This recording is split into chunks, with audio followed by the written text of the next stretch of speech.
Друзья, я тут решила задаться вопросом, а чем же Казань и Сыктывкар могут быть связаны между собой, если они даже не являются соседями? Казань — это город, в котором я сейчас живу, а Сыктывкар — это город, в котором я провела свое детство. И, собственно говоря, моя родина — Республика Коми. Вы подумаете, да? Может быть, в Казани есть какое-то сообщество коми-зырян? Или в Сыктывкаре есть татарское сообщество? Конкретно Казань с Сыктывкаром, с Сысольском связана одним очень выдающимся человеком. Человеком, который повлиял на национальную коми-культуру.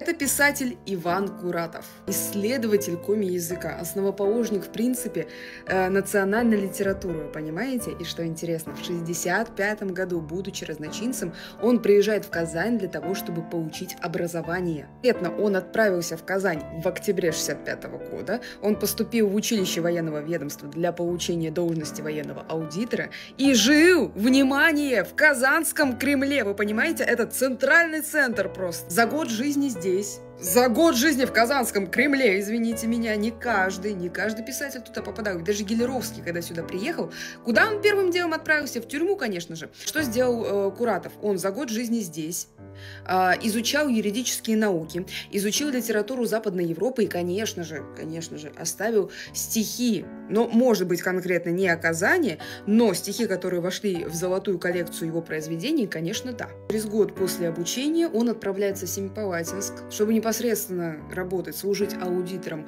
в штабе. И очень много, кстати, после того, как он уже отучился, осталось много заметок, конспектов, где он изучал статистику, где он изучал общее право. И очень много, кстати, было конспектов и заметок о семье и, в принципе, семейном праве.